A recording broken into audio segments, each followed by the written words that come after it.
Dead sky. We took off from Los Angeles at 2:06 p.m. Boeing 787, 300 passengers on board, 15 hours to Sydney. I don't like planes too many people, too few ways out. Max the opposite. He leaned against the window like a kid. Never flown abroad before, he said. Clouds look different in real life. I didn't reply. Clouds are clouds, but somewhere in this cabin, there was a dead person. I didn't know it yet, but I felt it. I have a sense for these things. Seat 23B. A woman in her 50s. The passengers next to her, an elderly professor and a girl in headphones, thought she was just asleep. And she did look peaceful. Hands folded, eyes closed, seatbelt fastened. Except she had no pulse. I was walking toward the lavatory when I noticed her.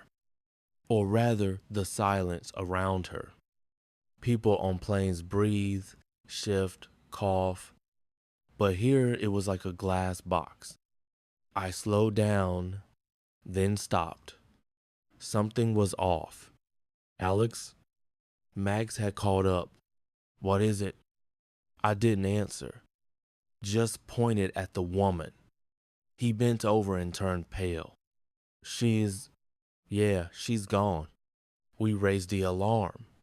A nurse from the back row, a flight attendant with a medical kit, a passenger who once took a CPR class, everyone pretending they could help. But it was too late. 10 minutes later, the captain announced, "We have a medical emergency. The passenger has passed away." No one screamed. No one cried. Planes are strange like that. Death up here is just a pause in flight. But I already knew this wasn't natural. Too quiet, too neat, too clean. Max sat down next to me as they moved the body to an empty row and closed the curtain. You think it was murder? I nodded. Slowly. The dead don't complain, but their bodies speak. The plane was steady. Outside black skies and scattered lights over the ocean. Inside quieter with every minute. Those not asleep were lost in screens, pillows, or thoughts. I sat by the aisle. Max was at the window, dozing off while pretending to read. Tablet in hand, one earbud in, convinced the world made sense. But the world doesn't, especially at 30,000 feet. A flight attendant walked down the aisle smiling on autopilot. She passed row 4 and came back. There, by the window, sat an elderly woman. Was sitting, now just a body. I noticed first, not because I was closer, but because I watched what others ignore. Her hand hung over the armrest, too softly. Fingers blue. A blanket was folded neatly across her chest. Her face held a strange smile, like she just exhaled something important. I leaned in. Max. He turned, followed my gaze. 1 second, and his face changed. No longer a rookie. A cop. Young, but knowing. We stood up. Don't touch her, I said. Get the lead attendant. Within minutes, we had more than enough. Flight captain.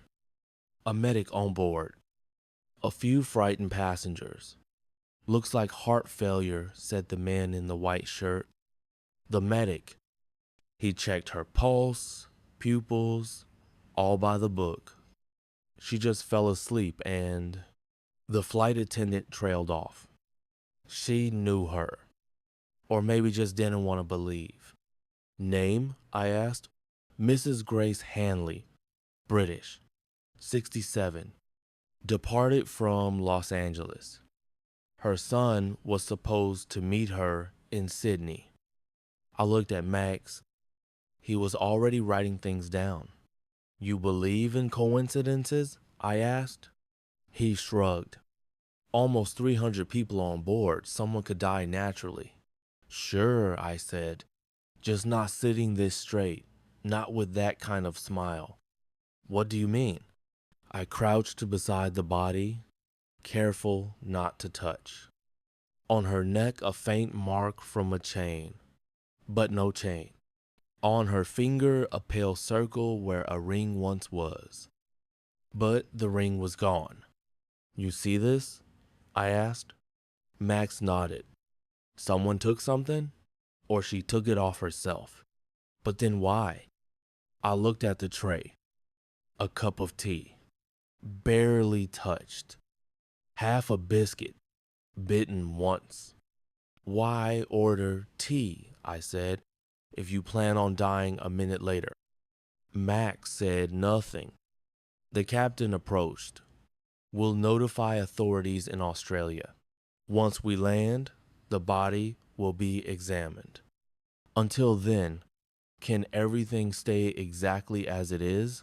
I asked. No moving her? He hesitated, then nodded. All right, but not for too long. Max leaned closer. You think it's murder? I looked into the woman's eyes. They were still open. And there was no fear. Only peace. No, I said. I think it was a visit. Someone said goodbye or came to take her. And now we need to find out who and why. I looked toward the back of the plane. Somewhere back there, among the sleeping passengers, someone has seen something or done something. All you need is to ask not why, but why here. I returned to my seat. Max sat beside me. We didn't speak. Sometimes silence is the best way to hear what's really happening. Mrs. Henley still sat in her seat, only now a privacy screen had been placed beside her, officially to not disturb the other passengers, in reality to wall off the unknown. I watched the cabin.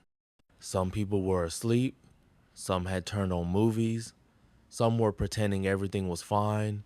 I wasn't looking for guilt.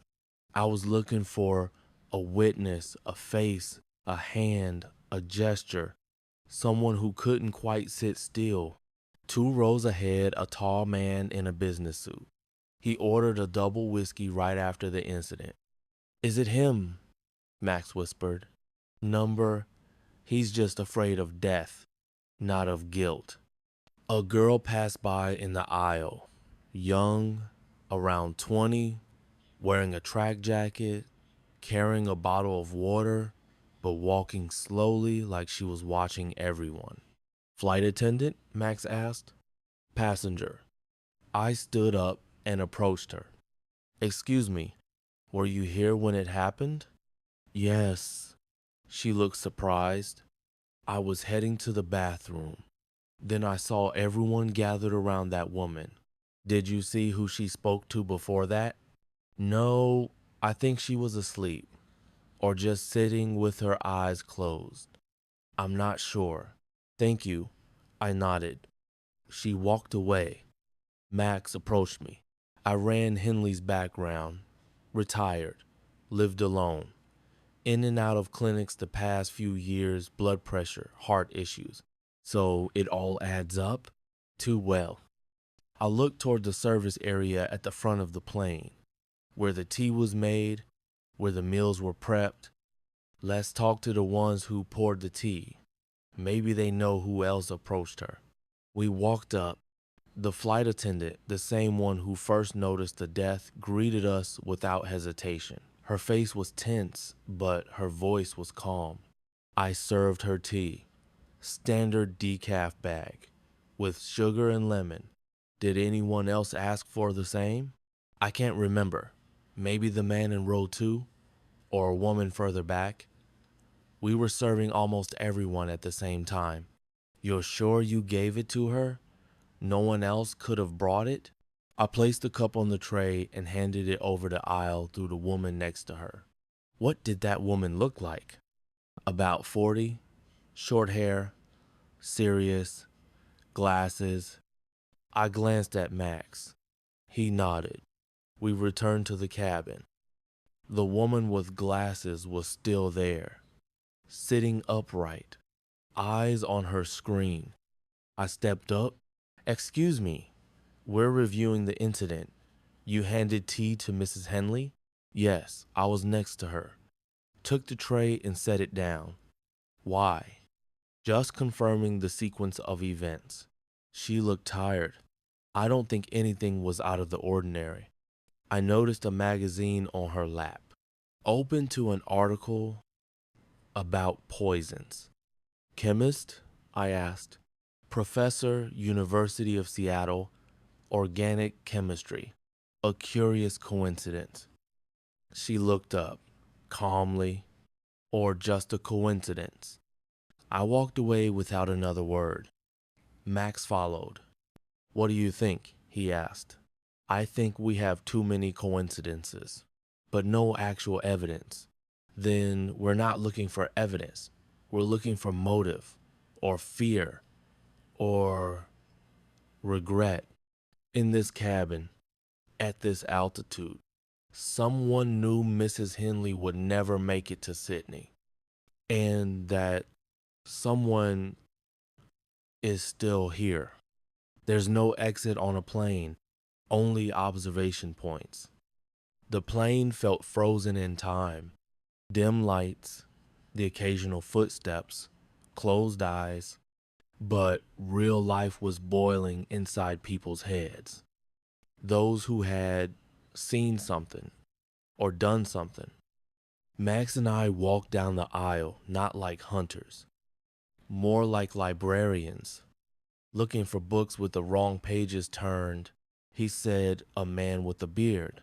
Max reminded me, maybe someone from business class, or from the crew, or from nowhere at all.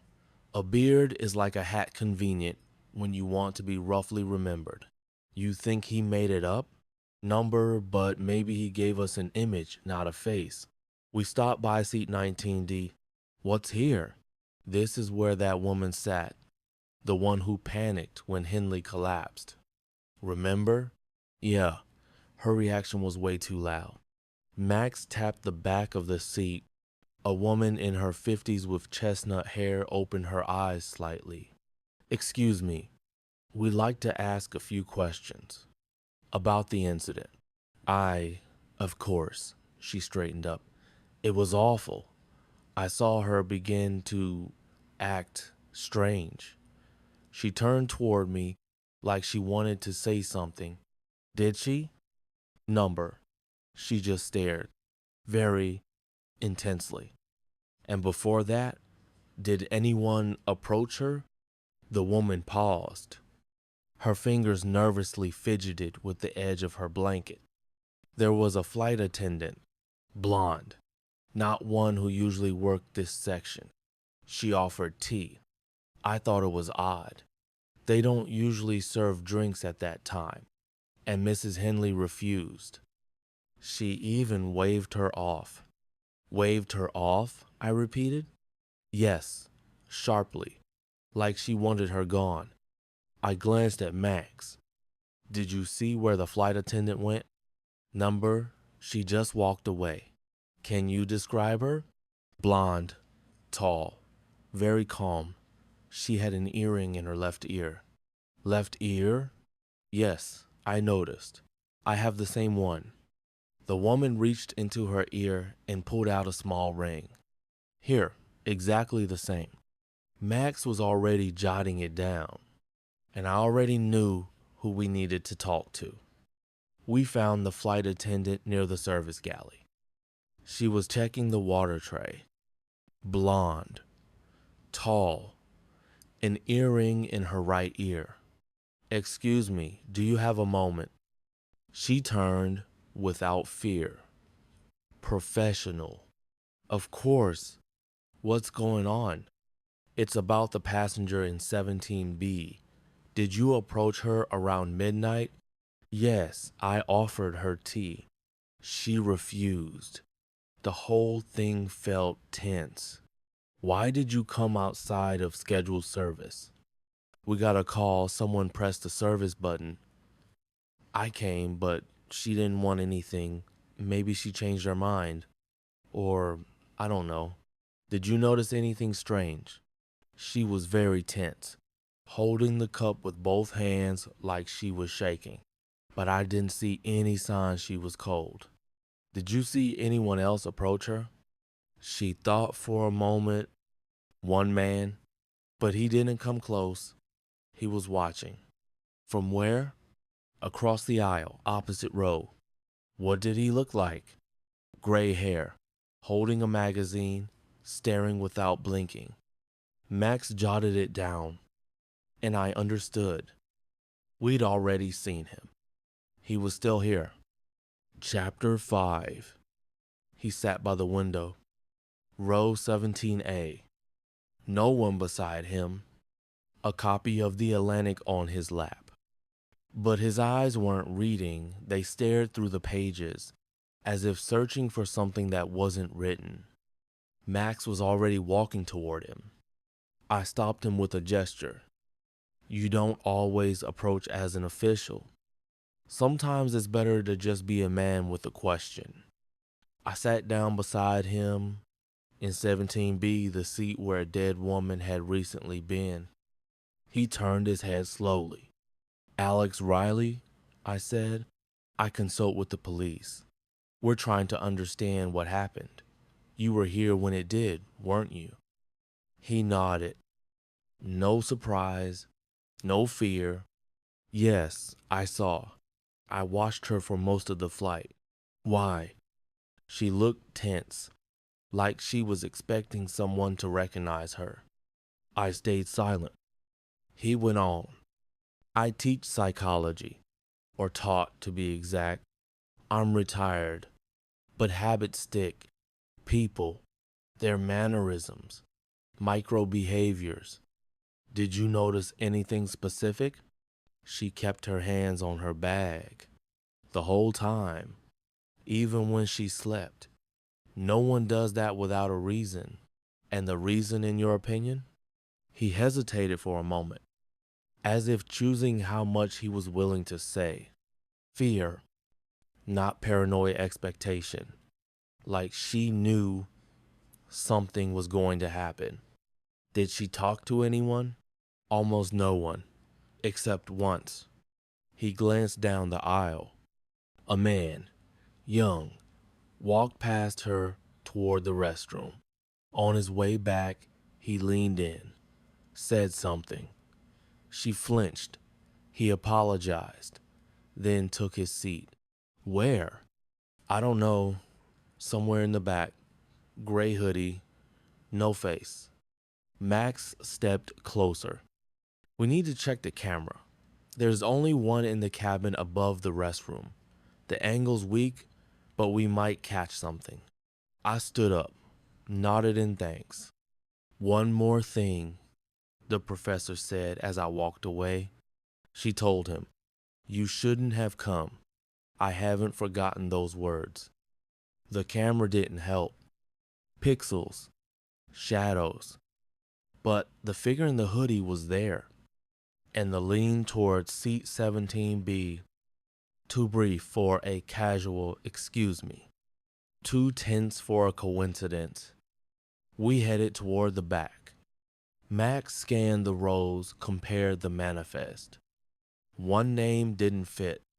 36 F passenger named Logan Mills. Ticket paid in cash through an agency. No luggage, doesn't speak to anyone. I nodded.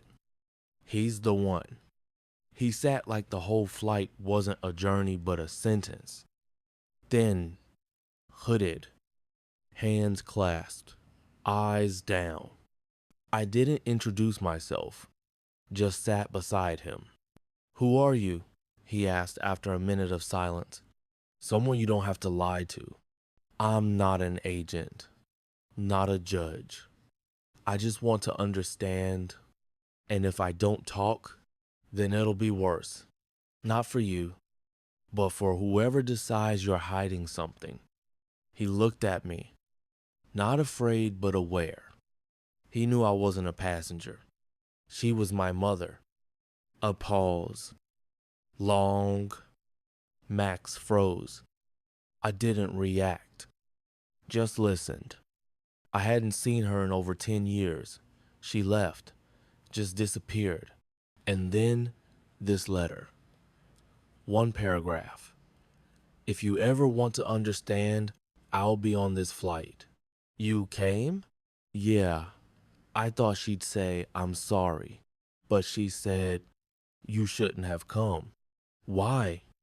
Because she knew she was already dying.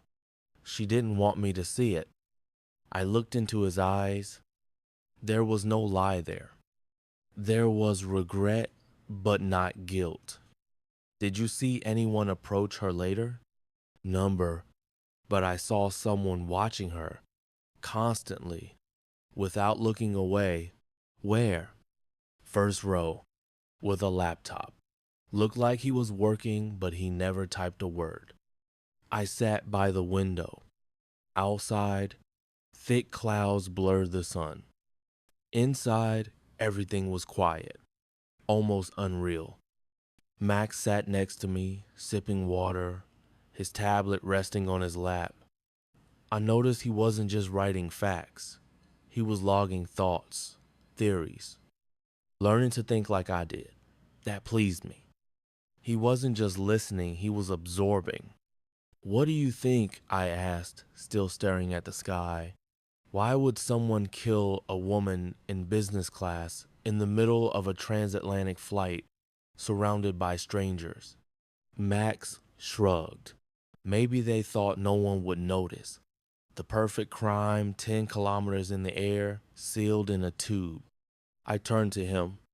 What if it's the opposite? What if someone wanted it to look natural, exactly because it's too obvious? Max raised an eyebrow. Then it's not an accident, it's calculation. I nodded. We already knew who she was, at least on paper. Myrna Calloway, 58, American, former psychotherapist, worked with veterans, then corporate clients, private practice in recent years according to her profile. But more importantly, there was something in her past, a story she tried to bury. I pulled out an old newspaper clipping, printed it back in the airport from the archive. An article from 8 years ago. Court finds insufficient evidence against Jonathan Sloan. Main defense witness Myrna Calloway. I read between the lines. A woman who convinced a jury that a man wasn't dangerous. And a month after the trial, that same man vanished. Forever. It wasn't forgotten. And maybe someone didn't forgive. Max was watching me closely. You think someone on this flight is connected to that case? I think there are no coincidences at 30,000 feet. Someone near her wasn't there by chance. I stood up. I needed to look at her seat again. The body had been moved, but I wanted to see what was left. Sometimes it's not about what's there, but what isn't. Seat 3A. The headrest was still warm. On the tray, an empty glass of orange juice, wiped clean, no prints. On the floor, a tiny speck of polish, a fingernail, or something broken. Max stepped beside me. Are you sure this was murder? I turned to him slowly. Are you sure a heart just stops in someone who passed a full medical check the day before? He didn't answer. And one more thing, I added. She was flying alone, but her ticket was bought with someone else's card, a man's name, a card that was canceled 2 days after the purchase. Max frowned. So someone paid for her flight and didn't want it to be traceable? I nodded. We need to find out who that was, and who sat near her at the gate, who said hello, who walked past. Because on the plane, we searched for traces, But the crime started earlier. I was back in my seat by the window. Sunlight barely pierced the thick layer of clouds outside. It was quiet, almost unreal. Max sat next to me, sipping water, a tablet on his lap. I noticed he wasn't just taking notes. He was logging thoughts, building theories, learning to think the way I did. That pleased me. He wasn't just listening, he was absorbing. "What do you think?" I said, still staring at the sky. Why would someone kill a woman in business class, mid-flight, surrounded by strangers? Max shrugged. Maybe they thought no one would ever find out. The perfect crime 10 kilometers up in a sealed space. I turned to him. What if it's the opposite? What if someone wanted her death to look natural because it was too obvious not to? Max raised a brow. So it's not coincidence, it's design. I nodded again. We already knew who she was, at least, her documents. Myrna Calloway, 58, American, former psychotherapist. Worked with veterans, later became a corporate consultant. Last few years, private practice, based on her file. But the most important thing was her past. A story she had hidden. I reached into my inner pocket and pulled out an old clipping, printed it at the airport from an archive. An article from 8 years ago. Court finds insufficient evidence against Jonathan Sloan. Main witness for the defense, Grace Henley. I read between the lines. A woman who convinced a jury that a man wasn't dangerous. And a month after the verdict, that same man disappeared. For good? That wasn't forgotten. And maybe someone never forgave. Max looked at me intently. You think one of the passengers is connected to that case? I think there are no random people on this plane. Someone near her wasn't here by accident. I stood up. I had to look at her seat again. The crew had already moved the body, but I wanted to see what was left behind. Sometimes, what's missing is more important than what's left. Seat 3A. The headrest was still warm. On the tray, an empty glass of orange juice. No fingerprints. Wiped clean. On the floor, a tiny speck of nail polish. A fingernail? Or a piece of something broken? Mac stepped beside me. You really think it was murder? I turned to him slowly. Are you sure a heart just stops? In someone who passed a full medical check the day before? He said nothing. And one more thing, I added. She flew alone, but her ticket was paid for with someone else's card. A man's name. A card that was canceled 2 days after the purchase. Max frowned. So someone bought her ticket but didn't want to be tied to her? I nodded. We need to find out who it was. And who sat near her at the gate, who greeted her, who passed by. Because we searched for clues in the cabin, but the crime started long before boarding. There's no exit on a plane, only vantage points. Ink black night stretched beyond the windows, while the cabin was wrapped in a midnight hush, broken only by the steady hum of the engines. The soft, dim light concealed unfamiliar faces, turning passengers into silent silhouettes draped in blankets. Only a few personal reading lights flickered faintly, like lonely street lamps on a deserted road. Max and I walked silently down the aisle, careful not to disturb the sleeping passengers. My heart was still beating a little faster than usual because of tension, and perhaps the barely perceptible turbulence. We returned to seat 32B, where Grace Henley had sat earlier that day. The empty seat stood like a mute witness. Just hours ago, Grace had been alive, seated among others perhaps reading or dozing off to the sound of the engines.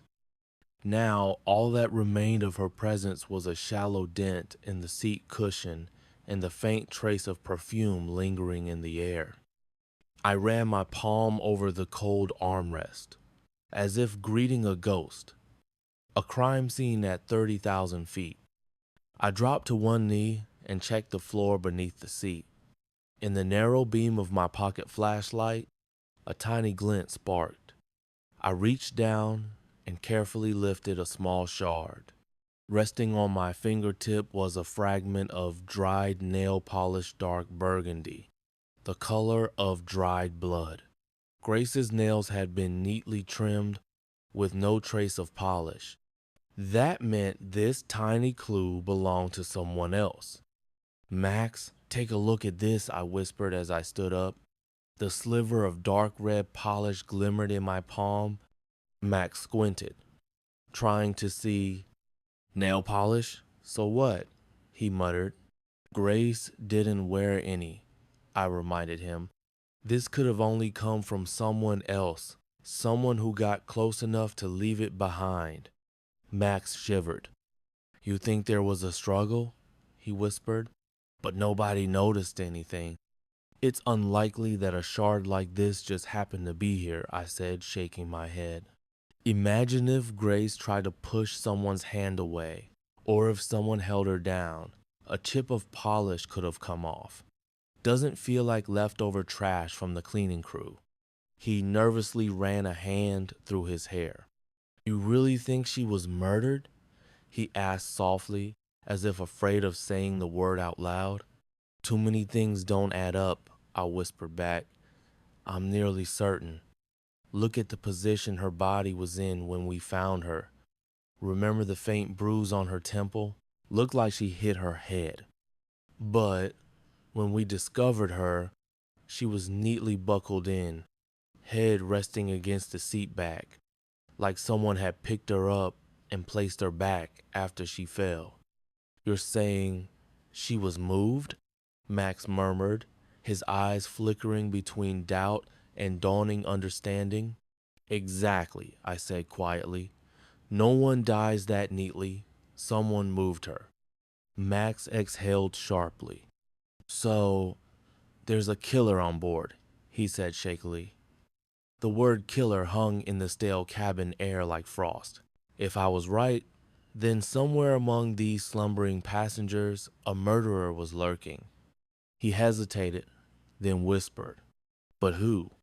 Why kill her here, on a plane?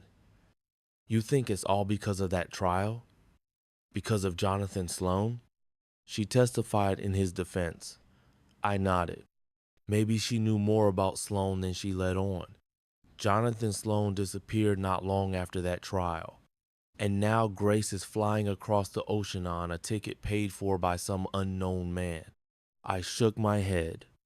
Too many coincidences, Max. Someone really wanted her on this flight, and someone worked hard to cover their tracks. The card used to buy the ticket was canceled 2 days later. Classic misdirection. "You think whoever paid for the ticket is also here on board?" Max asked, glancing into the cabin's darkness. "Quite possibly," I said softly. "If you're planning a murder in the sky, it's safer to be here or have someone who is. Either way, there are no random travelers on this flight, Max. Experience taught me, if the victim wasn't chosen at random, neither were the people around her. Everyone here part of the plan."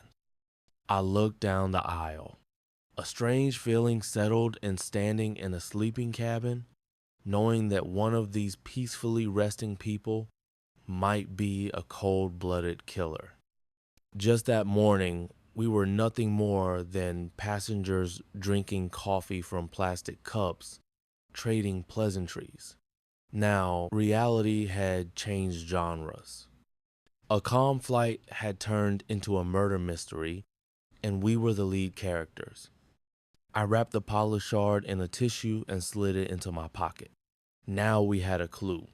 Tiny but real.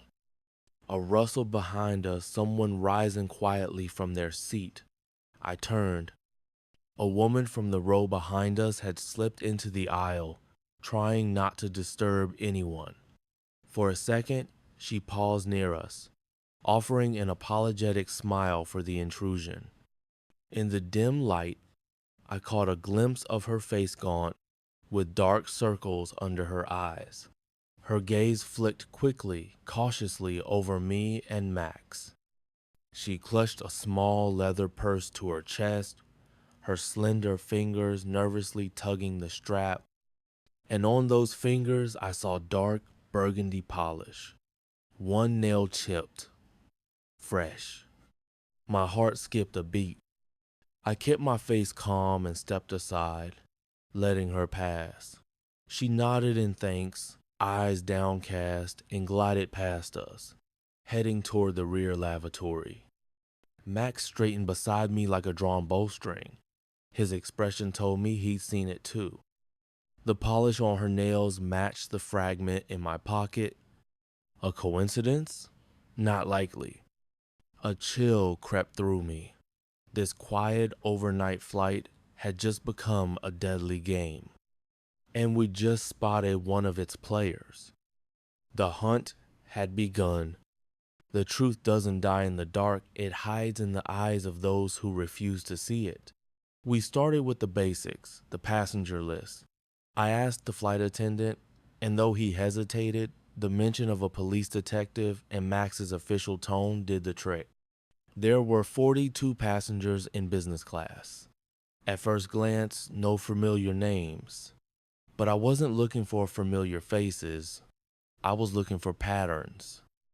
Max sat across from me, scrolling through public profiles, LinkedIn, news articles, open court records. We weren't hunting the killer. We were hunting context. Got something, he said, lifting his gaze. Passenger in 3B next to Grace. Name's Jason Manning. A programmer, supposedly. But here's the weird part. In 2015, he was a witness in a data breach case at a pharmaceutical company. And the same case involved the company Grace Henley worked for. I raised an eyebrow. So they'd crossed paths before, or at least were on the same side of the information. You think he recognized her? I think we need to hear what he has to say. I headed toward him. He sat quietly. Glasses, laptop, noise-canceling headphones, the look of a reserved intellectual. But those types often hear the most. Mr. Manning? I asked, polite without pressure. He removed his headphones, his gaze cautious, but not frightened. Yes? Alex Riley, private consultant. This is Detective Max Warner. We're investigating the death of Grace Henley. You were seated beside her. He froze, and that silence said more than any answer could. I didn't see anything, he said. She just fell asleep. Did you know who she was? Well, no, he hesitated. It sounds odd, but I thought I recognized her from somewhere. Didn't know from where. Her face just seemed familiar. Nexovia Pharmaceuticals. Does that name mean anything to you? He went pale. Barely, but I saw it. That was a long time ago. I was just working for an outside contractor back then. Did you ever meet her in person? Number, I don't think so. But you knew she was the internal expert who kept the case from going forward? He looked away. That doesn't mean anything. I didn't know she'd be on this flight. But you spoke with her? In the terminal? Number. Max pulled up a still from the airport lounge camera. An hour before takeoff there, he stood at the cafe counter. And behind him, Grace. Just a few steps away. He turned. She did too. Their eyes met. That's not a conversation, he tried to argue. But it's enough. Enough to recognize. To remember. He went quiet. She was a witness. So were you. You both took a hit. Some left the profession. Some stayed. Some forgave. Some didn't. You think I killed her? No, I said. I think she knew you'd recognize her, and she wanted that to happen. He turned away. She said, I hold no grudge. That's all. And you? He didn't answer. And that was all I needed. The truth in a confined space breathes louder than a lie in a crowd. I was sitting in a small service alcove at the back of the plane where flight attendants usually stop for a sip of water or to catch their breath between duties. Now, it had become our improvised command center. Max stood by the small window, staring at the clouds as if hoping to see answers written across the sky. We're stuck, he said, not turning around. Everyone we talked to politely denied any connection to Grace. No familiar faces, no conversations. They didn't even know her name. I nodded, because real lies aren't told. They're silent. Max sighed, sat across from me, and pulled out his tablet. On the screen, passenger data, nationalities, travel histories, booking changes. I pointed at one name, Robert Finch.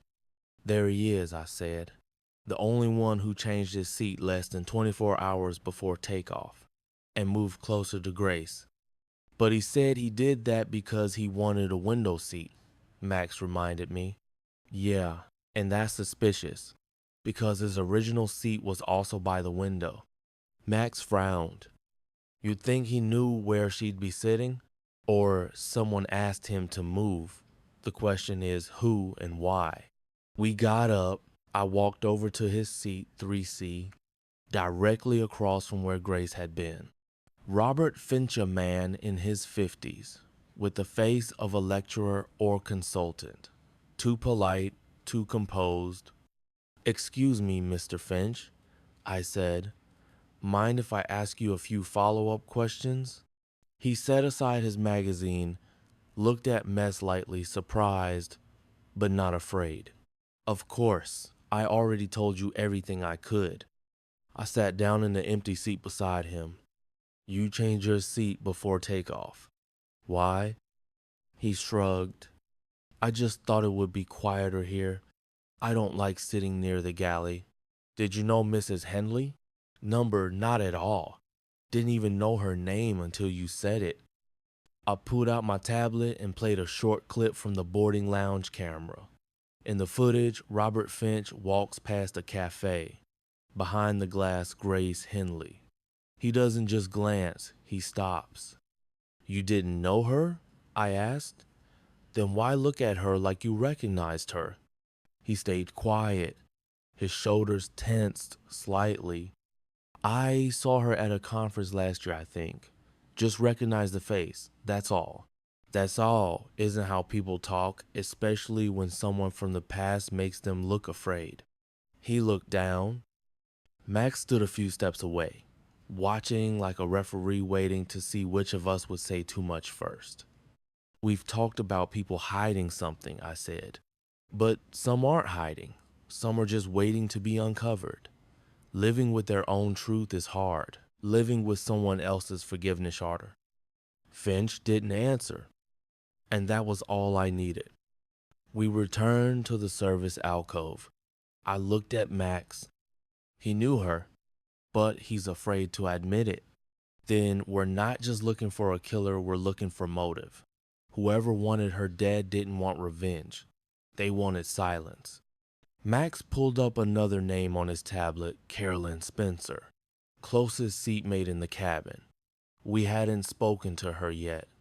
You think she knows something? I think it's not what she knows, Max. It's what she saw. And that is much more dangerous. The truth isn't what's heard. It's what no one dares to say. Carolyn Spencer sat in seat 3D. An elderly woman, but with sharp, alert eyes, the kind you see in people who've witnessed too much and forgotten nothing. We introduced ourselves. I showed my credentials as a police consultant.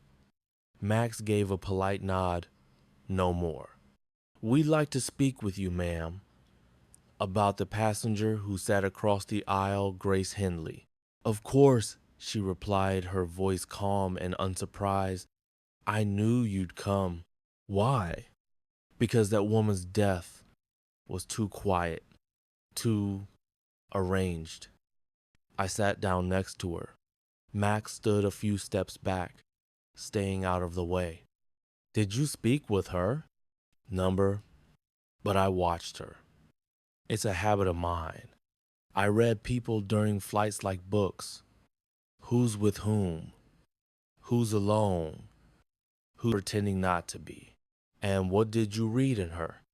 That she knew this flight wasn't just a journey. There was something in her eyes, like someone saying goodbye, not to the whole world, but to part of it. I didn't interrupt. Carolyn spoke like someone who had been waiting a long time for someone to ask. She barely drank, just orange juice, no alcohol. She placed the glass down and wiped her fingers with a napkin very carefully. The napkin, is it still there? No, she said. I checked. It was gone. Someone took it. After she died. Max made a quick note. Who? I didn't see the face. Just a silhouette. A man. He came over like he was checking her pulse.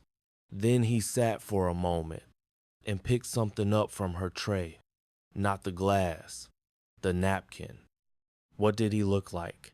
Tall, dark hair, very precise movements like someone who's done this before. I looked at Max.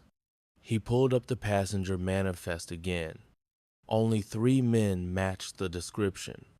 One of them was already under suspicion. What did you feel when he walked away? That he wasn't grieving. He exhaled, like a weight had lifted. Can you identify him? Yes, she said.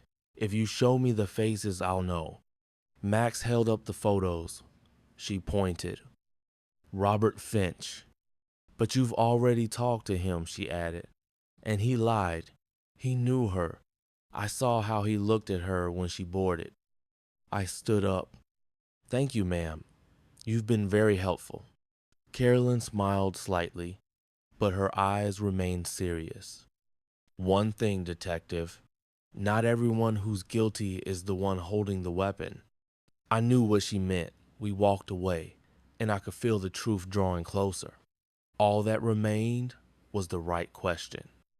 Max caught up to me near the cockpit. So, Finch? Finch knew her, but he didn't kill her. He panicked when he saw she was here.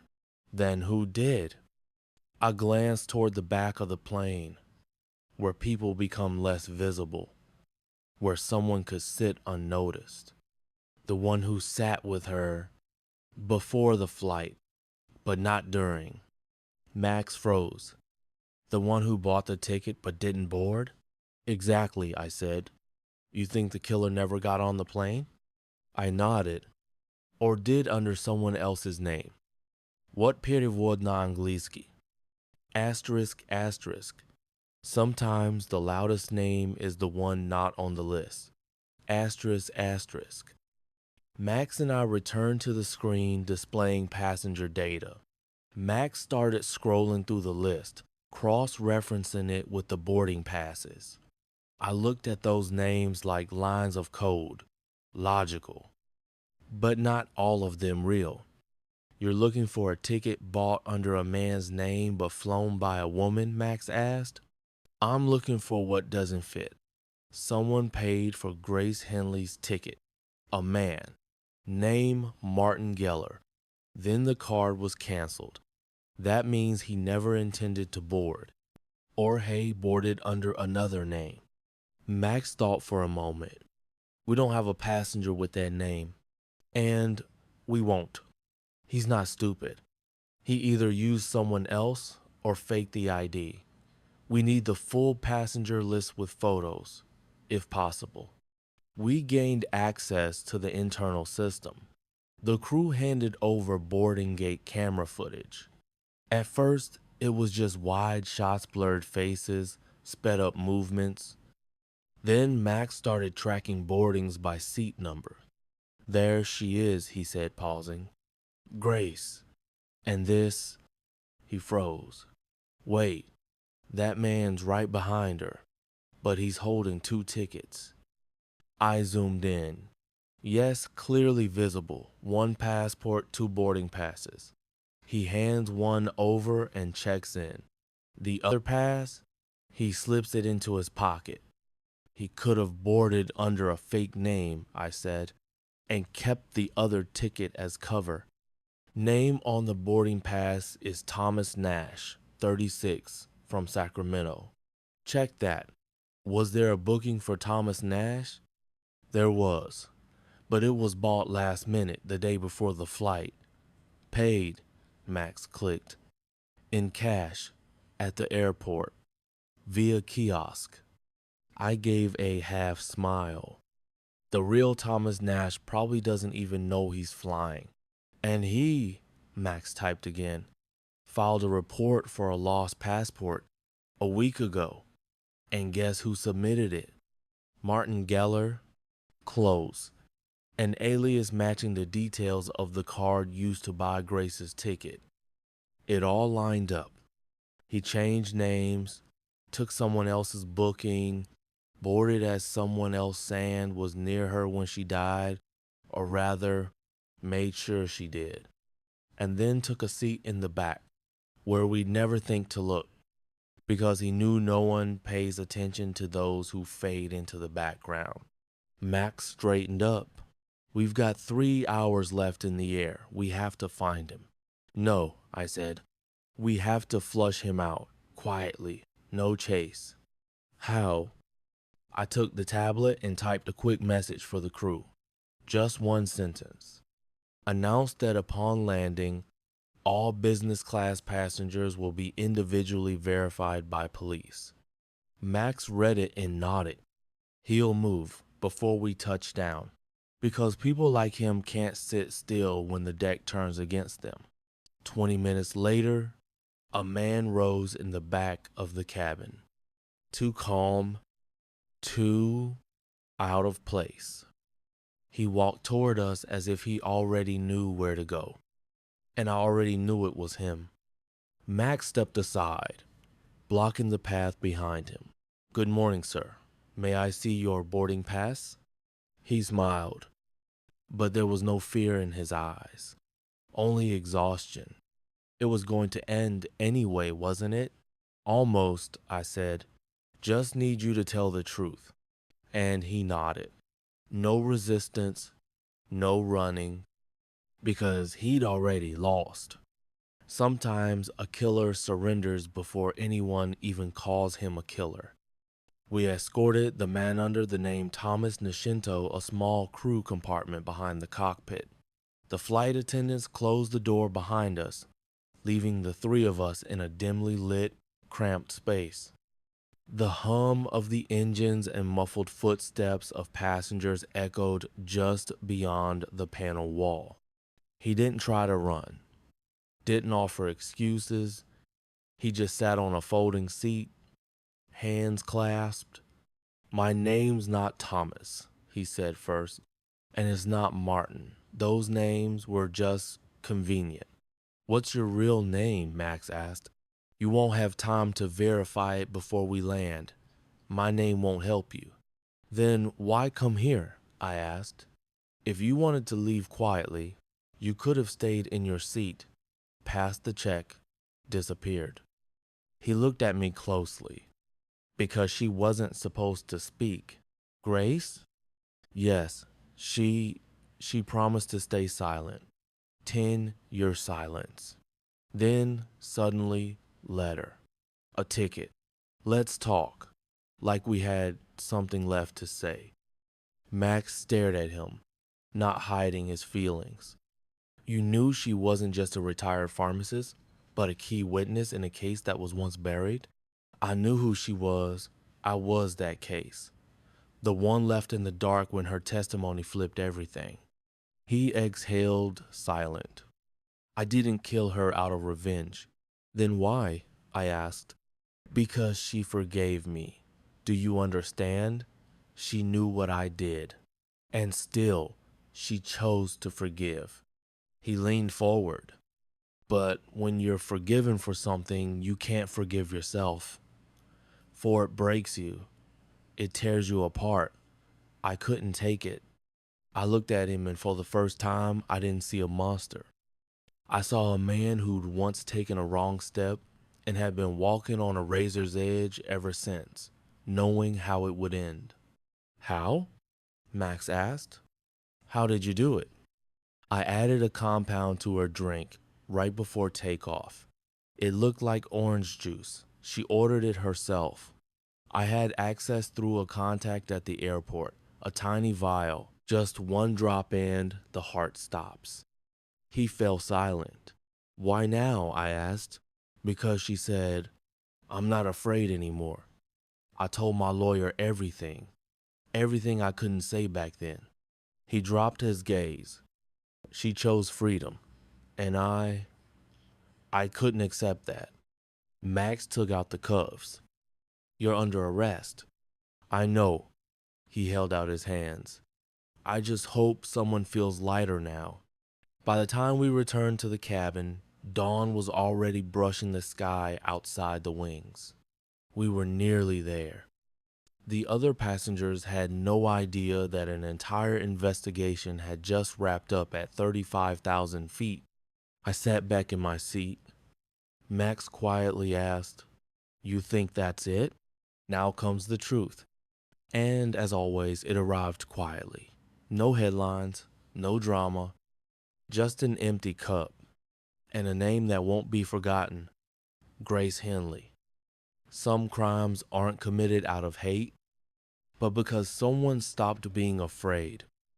The plane touched down at sunrise. The wheels kissed the runway, and the silence we'd carried for 10 hours finally cracked. The passengers applauded. Some smiled, some called home. I stared out the window. Below USA New Country, a new morning. But in my head, the plane still roared. The one where someone had died, and someone else, for the first time in years, admitted they'd been living a lie. Grace Henley. She wasn't a saint. She did what she thought was right. And maybe she paid too high a price for it. But she left a trace. A letter, a name, and forgiveness. The very thing that killed her, and the very thing that saved us. Max was silent all the way to the jet bridge. At the door, he turned to me. You figured it out, didn't you? Why he did it? I nodded. Because some people can live with guilt, but they can't live with being forgiven. He said nothing, and I thought, every investigation is like an old vinyl record. At first silence, then a crackle. And at the very end, it's not a gunshot. It's a pause. And if you know how to listen, you can hear everything in that pause. I'm Alex Riley. I don't hunt killers. I just listen when the police say, we don't understand. And I do.